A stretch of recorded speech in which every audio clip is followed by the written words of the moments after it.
البتہ اسلامی نظام نافذ ہونے کے بعد وہ وعدے کے مطابق بیرم خان کے تابعدار رہتے، یہ سلسلہ جاری رکھتے۔ جب ایک روز اچانک بیرم خان کو جمال شیلدروف کا پیغام ملا کہ وہ خود اس سے ملنے آ رہا ہے یا جمال اس سے ملنے آئے۔ بیرم خان بڑا مکار کمانڈر تھا، وہ جان گیا کہ جمال شیلدروف نے غلبہ حاصل کر لیا ہے اور وہ اس کے گزشتہ طرز عمل سے ناراض ہے، کیونکہ اس نے فرار ہونے کے بعد جمال کی خبر ہی نہیں لی تھی۔ بیرم خان نے پیغامبر سے کہا کہ وہ خود کمانڈر صاحب کی خدمت میں حاضر ہو رہا ہے، اور تیسرے روز وہ کمانڈر جمال شیلدروف اور اس کی نوبیاہتا بیوی کے لیے تحائف کا اٹیچی کیس بھر کے کمانڈر جمال کے اڈے پر پہنچ گیا۔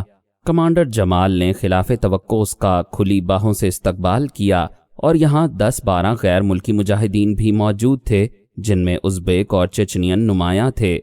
بیرم خان سمجھ گیا کہ ان لوگوں نے واقعی یہاں کنٹرول حاصل کر لیا ہے، یا پھر مقامی آبادی کو ڈرایا، ورغلایا اور اپنے پیچھے لگا لیا ہے، اور اب جمال شیلدروف بھی خاصا بڑا کمانڈر بن چکا تھا۔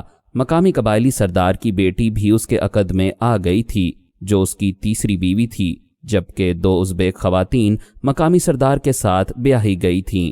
جمال نے ملاقات میں پہلے تو اس سے گلا شکوہ کیا کہ اس نے پلٹ کر خبر ہی نہیں لی تھی، پھر اسے بڑے ہلکے پھلکے انداز میں وارننگ دیتے ہوئے کہا کہ ایک مرتبہ ان کے ساتھ تعلق قائم کرنے کا مطلب زندگی اور موت تک کا تعلق ہوتا ہے، اور اس بات کا سوال ہی پیدا نہیں ہوتا کہ وہ جیتے جی اپنے کسی بھی ساتھی کو خود سے جدا کر سکیں۔ بیرم خان نے کچی گولیاں نہیں کھیلی تھیں، وہ ان معاملات کی اچھی طرح خبر رکھتا تھا۔ اس نے کچھ سوچ کر ہی سوات میں اسلامی جماعت بنائی تھی۔ شیلدروف نے رات کو اس کی ملاقات ایک خاص مہمان سے کروائی، جس نے اپنا تعارف ملک صاحب کے نام سے کروایا اور بتایا کہ وہ انڈین مسلمان ہے لیکن لندن میں رہتا ہے، اور دنیا میں غلبہ اسلام کے لیے جاری تحریک کے لیے اس نے اپنا سب کچھ وقف کر دیا ہے۔ اس نے بیرم خان کو پہلی ہی ملاقات پر 10 لاکھ روپے کی خطیر رقم سوات میں اسلام نافذ کرنے کے لیے دی تو اس کی آنکھیں کھلی کی کھلی رہ گئیں۔ لیکن یہ سلسلہ ابھی ختم کہاں ہوا تھا۔ شیلدروف نے اسے 3 دن اپنا مہمان رکھا اور تیسرے روز اسے بتایا کہ آذربائیجان کے ایک شہید کی بیوہ سے بیرم خان کے نکاح کا فیصلہ کیا گیا ہے۔ اسے منظور ہے؟ بیرم خان کی تو باقاعدہ رال ٹپکنے لگی۔ ابھی 10 لاکھ کا نشہ نہیں اترا تھا کہ غیر ملکی مجاہدہ بھی اس کے عقد میں آ گئی تھی، اور وہ جذباتی انداز میں شیلدروف سے لپٹ گیا اور اس سے عہد کیا کہ مرتے دم تک اس کا وفادار رہے گا، اس کے اشارے پر جان بھی قربان کرنے سے دریغ نہیں کرے گا۔ 10ویں دن جب وہ سوات واپس پہنچا تو اس کی مکمل برین واشنگ ہو چکی تھی۔ ملک صاحب اور جمال نے اسے اچھی طرح باور کروا دیا تھا کہ دنیا میں اسلام اور مسلمانوں کا سب سے بڑا دشمن امریکہ ہے، اور امریکہ کی سب سے زیادہ دوست اور مددگار پاکستانی فوج ہے۔ یہ ساری فوج خاکم بدہن مرتد ہو چکی ہے اور اس کا قتال ان سب پر فرض ہے۔ اس نے بیرم خان کو سمجھا دیا کہ اسلام خون بہائے بغیر کبھی نافذ نہیں ہو سکتا اور انہیں قربانی دینے کے لیے ہمیشہ تیار رہنا چاہیے۔ بیرم خان نے دل و جان سے اس کے فیصلوں اور احکامات کو قبول کیا اور اسے کہا کہ وہ جمال کو اس کی توقعات سے بڑھ کر بہترین نتائج دے گا، اور اس نے ایسا ہی کیا۔ سوات پہنچتے ہی اس نے اپنی نئی بیگم کا ولیمہ کیا، جس میں علاقے کے جید علماء کرام اور اشرافیہ نے شرکت کی۔ یہاں ایک پرتکلف دعوت کا انتظام کیا گیا تھا، جس کا سارا خرچہ ایک مقامی ہوٹل کے مالک نے برداشت کیا، کیونکہ اس کے پاس کوئی دوسرا آپشن ہی موجود نہیں تھا۔ اس سے پہلے 2 ہوٹل مالکان نے یہ غلطی کی تھی جو اب سوات چھوڑ کر بھاگ گئے تھے، کیونکہ بیرم خان کے مجاہدین نے ان کی زندگی اجیرن کر دی تھی۔ بیرم خان خود اصلاح امت پارٹی کا سربراہ تھا اور سارا دھندا اس پارٹی کے نام سے ہو رہا تھا۔ اس نے جمال اور ملک صاحب کی ہدایت پر سب سے پہلے اپنی پارٹی کی طرف سے حکومت سے فوراً اسلامی نظام کے نفاذ کا مطالبہ کر دیا۔ یہ مطالبہ گزشتہ 65 سال سے کئی اسلامی جماعتیں کرتی آ رہی تھیں۔ حکومت نے اسے بھی معمول کا مطالبہ ہی سمجھا اور اس کا کوئی نوٹس نہ لیا۔ یوں بھی یہ بڑا پرامن علاقہ تھا اور گزشتہ طویل افغان جنگ میں بھی یہاں حالات پرامن ہی رہے، لیکن اس مرتبہ معاملہ ذرا مختلف تھا۔ یہ بات بیرم خان ابھی نہیں جانتا تھا کہ جمال شیلدروف نے اسے جس ملک صاحب سے ملایا اور جس نے پہلی ہی ملاقات پر اتنی فیاضی کا مظاہرہ کیا، وہ رو کا مقامی سیکٹر کمانڈر اور انتہائی تربیت یافتہ دہشت گرد تھا، جو افغانستان میں رو کے اس خصوصی سیل کا انچارج تھا جو بریگیڈیئر سہنا کی کمانڈ میں پاکستان میں تخریب کاری کروا رہا تھا۔ ملک اسلام کے متعلق کم از کم بیرم خان سے کئی گنا زیادہ علم رکھتا تھا۔ اس کے ماتھے پر نماز پڑھنے سے جو محراب کا نشان بنا ہوا تھا، بہت غور سے دیکھنے کے بعد ہی شاید کسی کو اندازہ ہوتا کہ یہ اصلی نہیں ہے، لیکن اس نے اپنا حلیہ بالکل مقامی علماء دین جیسا بنایا ہوا تھا اور پشتو اتنی روانی سے بولتا تھا جیسے یہ اس کی مادری زبان ہو۔ بیرم خان کو اس بات کا علم نہیں تھا کہ ملک کو فارسی پر بھی اتنا ہی عبور حاصل ہے، اور جب وہ اپنے شمالی اتحاد والے دوستوں سے ملتا ہے تو ان کے ساتھ بھی فارسی میں ہی بات کرتا ہے۔ را نے سوات کو اپنا ٹارگٹ بنایا تھا کیونکہ یہاں مالاکنڈ ایجنسی کے ذریعے افغانستان میں را کے زیر کنٹرول کنٹر کے علاقے تک رسائی آسان تھی، اور را نے کنٹر سے سوات تک اپنی سپلائی لائن قائم کر دی تھی۔ ملک کو امید تھی کہ جلدی بیرم خان کی طرف سے کوئی اچھا رسپانس ملے گا، لیکن ادھر تو خاموشی طاری تھی۔ اس نے کبھی سوچا بھی نہیں تھا کہ سوات کے عوام اتنی آسانی سے یہ سب کچھ ہضم کر لیں گے۔ ابھی تک ادھر سے کوئی خاص بے چینی دکھائی نہیں دے رہی تھی، جس پر اس نے فوراً پہلا دھماکہ کر دیا۔ جمال شیلدروف کی طرف سے بیرم خان کو پیغام ملا کہ نوجوان لڑکیوں کو انگریزی تعلیم دینا حرام اور ناجائز ہے، فوراً اس پر عمل شروع کروائے، جس پر اس نے اگلے ہی روز عمل شروع کر دیا۔ سوات میں چونکہ تعلیم کی اہمیت کو لوگ اچھی طرح سمجھتے ہیں، خصوصاً وہاں بچیوں کی تعلیم پر خصوصی توجہ دی جاتی ہے۔ بیرم خان کی طرف سے پہلے سوات کے 10 اہم لڑکیوں کے سکولوں کو وارننگ دی گئی کہ سکول فوراً بند کر دیے جائیں اور لڑکیاں گھروں سے باہر نہ نکلیں۔ سکول مالکان کے لیے یہ پیغامات باعث تشویش ضرور تھے، لیکن انہیں اتنے شدید رد عمل کا اندازہ نہیں تھا۔ جب اگلے 3 روز تک ان دھمکیوں پر عمل نہ ہوا تو چوتھے روز سوات مسلسل ہونے والے دھماکوں سے گونج اٹھا۔ یہ دھماکے بیرم خان کی جماعت کے ان مجاہدین کی طرف سے کیے گئے تھے جو اگلے ہی روز کنٹر میں ملک صاحب کے لگائے تربیتی کیمپ سے خصوصی تربیت حاصل کر کے واپس لوٹے تھے۔ وہ اپنے ساتھ بڑا خطرناک ہائی ایکسپلوسیوز لے کر آئے تھے جن کی انہیں خصوصی تربیت دی گئی تھی۔ انہوں نے اپنی تربیت کا عملی مظاہرہ راتوں رات ڈائنامائٹ کے ذریعے لڑکیوں کے 2 بڑے سکول اڑا کر کیا، جنہیں اس ڈائنامائٹ کے ذریعے اڑایا گیا تھا جو وہ کنٹر سے اپنے ساتھ لائے تھے۔ ان دھماکوں نے سوات کو لرزا کر رکھ دیا۔ سب سے پہلے اس کی خبر بیرم خان نے جمال شیلدروف کو دی، جس نے فوراً یہ خوشخبری ملک صاحب کو پہنچائی، جس نے خبر سنتے ہی بیرم خان اور جمال شیلدروف کے لیے 10 کروڑ روپے کے خصوصی انعام کا مزدہ سنایا، جسے سن کر جمال شیلدروف جھوم اٹھا۔ اس نے ملک صاحب کو 5 کروڑ روپے تو سیدھے اس کے غیر ملکی اکاؤنٹ میں جمع کروانے کی ہدایت کی، باقی 5 کروڑ میں سے 4 کروڑ خود رکھے اور 1 کروڑ روپیہ اپنی طرف سے کمانڈر بیرم خان کو اس پیغام کے ساتھ روانہ کر دیا کہ مجاہدین نے جس عملی جہاد کا آغاز کیا ہے اسے رکنا نہیں چاہیے اور یہ سلسلہ آگے ہی آگے بڑھاتے چلے جاؤ۔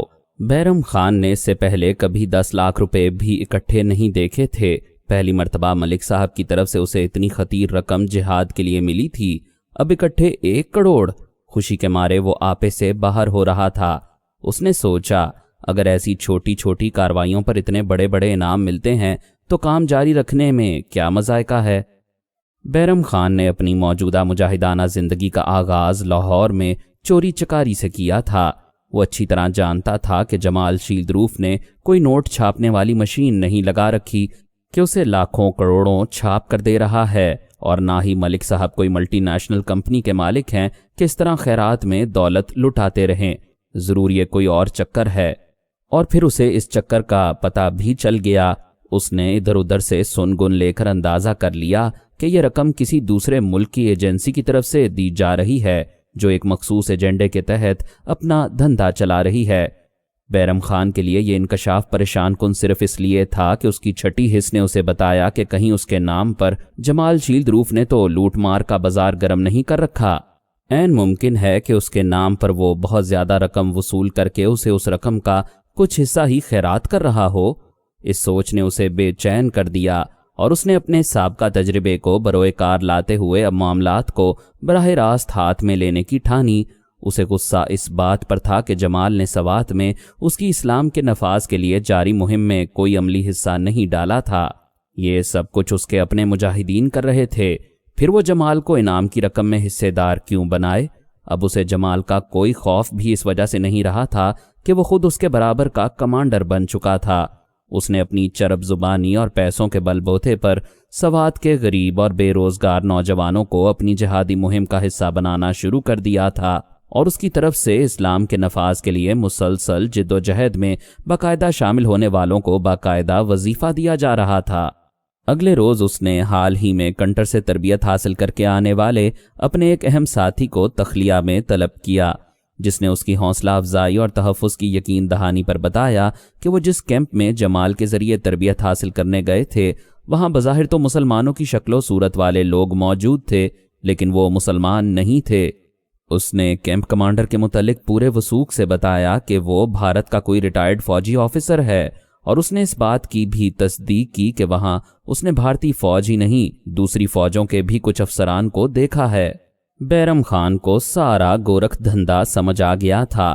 اسے اس بات پر اعتراض نہیں تھا کہ وہ کن لوگوں کے لیے کام کر رہا ہے، اسے غصہ تو اس بات کا تھا کہ جمال شیلد روف نے اسے اعتماد میں کیوں نہیں لیا۔ اسے اس بات کا یقین تھا کہ جمال شیلد روف اس کے نام پر اچھی خاصی رقم ادھر سے بٹور رہا ہے۔ اب اسے جمال سے کچھ ڈر خوف اس لیے نہیں رہا تھا کہ اس کے پاس بھی 200-250 مسلح اور تربیت یافتہ مجاہدین موجود تھے۔ یہ وہ مجاہد تھے جو طویل عرصے سے افغانستان میں جہاد کر رہے تھے، لیکن 9/11 ہونے پر جب امریکنوں نے ان پر ہوائی جہازوں سے آگ برسانا شروع کی تو بیچارے بڑی بے بسی سے اس تباہ کن بمباری میں شہید ہوتے گئے۔ جو کسی نہ کسی طرح زندہ بچ کر پاکستانی علاقے میں پہنچنے میں کامیاب ہوئے، انہیں سمجھ نہیں آ رہی تھی کہ وہ اب کیا کریں۔ امریکہ نے جہاد والا سلسلہ تو بند کر دیا تھا اور یہ صرف مقامی طالبان تک محدود ہو کر رہ گیا تھا، جبکہ پاکستان میں جنرل مشرف نے تاریخی یو ٹرن لے کر ان پر زندگی کے دروازے ہی بند کر دیے تھے۔ پولیس اور سیکیورٹی والے ہاتھ دھو کر ان کے پیچھے پڑے تھے اور مجاہدین جان بچانے کے لیے ادھر ادھر ہاتھ پاؤں مار رہے تھے۔ جیسے ہی انہیں خبر ملی کہ بیرم خان سوات میں اسلام نافذ کرنے جا رہا ہے اور اس نے مجاہدین کی بھرتی بھی شروع کر رکھی ہے، تو وہ کسی نہ کسی طرح بیرم خان تک پہنچ کر پناہ حاصل کرنے لگے۔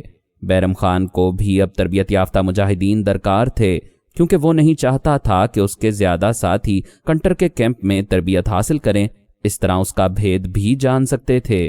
ان مجاہدین کے لیے اسلحہ اسے جمال شیلد روف سے مل جایا کرتا تھا۔ جمال شیلد روف کے تو وہم و گمان میں بھی یہ بات نہیں تھی کہ بیرم خان اتنا سمجھدار نکلے گا اور نوبت یہاں تک پہنچ جائے گی۔ بیرم خان اپنے 5 ساتھیوں کے ہمراہ اس سے ایک خفیہ مقام پر ملاقات کرنے آیا تھا۔ اس خفیہ جگہ کا انتخاب بھی بیرم خان نے خود ہی کیا تھا۔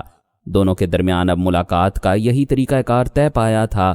بیرم خان نے اسے فوراً ہی اس بات کا احساس دلا دیا کہ اب وہ اس کا محتاج نہیں رہا اور آئندہ وہ اپنے فیصلے اپنی مرضی سے کیا کرے گا۔ جمال شیلد روف نے تاجکستان سے اپنے سفر کا آغاز کیا تھا۔ پہلے وہ چچنین مجاہدین کے ساتھ مل کر روس سے جہاد کرتا رہا۔ جب وہاں روس کا غلبہ ہو گیا تو وہ جان بچا کر طالبان تک پہنچ گیا۔ یہیں اس کا تعارف القاعدہ کے ساتھیوں سے بھی ہوا۔ اب وہ ڈبل گیم کر رہا تھا۔ بظاہر تو وہ طالبان کے ڈسپلن سے منسلک تھا، لیکن اندر خانے وہ القاعدہ کے لیے کام کر رہا تھا۔ پاکستانی علاقے میں پناہ لینے کے لیے اس نے بڑی چالاکی سے طالبان کے ساتھی ہونے کا ڈرامہ رچایا اور ایک محفوظ مقام میسر آتے ہی اپنے تمام غیر ملکی ساتھیوں کو، جن میں آذربائیجان، چین، تاجک اور عربی بولنے والے مجاہدین بھی شامل تھے، اپنے گرد جمع کر لیا۔ یہ تمام وہ مجاہدین تھے جن کے پاس پہلے ہی سے خطیر رقم موجود تھی اور القاعدہ جن کے لیے آئندہ اپنے محفوظ مراکز اس علاقے میں بیس برقرار رکھنے کی خاطر بے پناہ فنڈز فراہم کر رہی تھی۔ جمال شیلد روف ایک طرف تو القاعدہ سے ٹھیک ٹھاک ٹھگی لگا رہا تھا اور دوسری طرف اس نے را سے تعلق قائم کر رکھا تھا۔ ملا عمر کے طالبان کا اس سے کوئی رابطہ نہیں تھا۔ وہ اپنی جانیں بچانے اور اپنی بچی کھچی قوت کو مجتمع کر کے امریکہ کے خلاف لڑائی جاری رکھنے کے لیے محفوظ پناہ گاہوں کا رخ کر رہے تھے۔ حفاظتی اقدامات کے تحت خلیفہ ملا عمر نے اپنے روابط انتہائی محدود کر دیے تھے اور رابطے کا یہی فقدان پاکستانی سیکیورٹی فورسز اور سالمیت کے لیے خطرناک ثابت ہوا۔ ملا عمر نے تو اپنے مجاہدین کو یہ پیغام دیا کہ وہ کسی بھی حالت میں پاکستان کو نقصان نہیں پہنچائیں گے اور نہ ہی پاکستانی فوج سے لڑائی کریں گے، اور 9/11 کے بعد ایسے کچھ واقعات بھی ریکارڈ پر موجود ہیں جب پاکستانی فوج اور افغان طالبان کا آمنا سامنا ہوا تو افغان طالبان نے ان پر گولی نہیں چلائی، جس کا انہیں بہت نقصان بھی اٹھانا پڑا، لیکن امریکہ کے تباہ کن فضائی حملے، نیٹو فورسز، CIA اور FBI کی بڑے پیمانے پر پاکستان اور افغانستان میں آمد سے کئی جھوٹ سچ اور کئی سچ جھوٹ ہو گئے، جس کا جو بس چلا اس نے کر دکھایا۔ میڈیا مکمل گمراہ ہو چکا تھا۔ ایک سازش کے تحت غلط اطلاعات کی بنیاد پر خبریں اور مباحث ٹی وی چینلز پر دکھائی دیے اور ایسا کنفیوژن پھیلا جس نے پاکستان دشمن ایجنسیوں کا کام بہت آسان کر دیا۔ وہ دراصل یہی کچھ چاہتے تھے اور یہ سارا گورکھ دھندا ایک سازش کے تحت چلایا اور پھیلایا جا رہا تھا۔ مزید اقساط سننے کے لیے ہمارے چینل کو سبسکرائب کریں اور بیل آئیکن کو کلک کریں تاکہ آپ کو ہماری ہر آنے والی نئی ویڈیو کی نوٹیفیکیشن ملتی رہے۔ ہماری ویڈیوز کو لائک اور شیئر کریں اور کمنٹ سیکشن میں ہمیں اپنی رائے سے آگاہ کرتے رہیں۔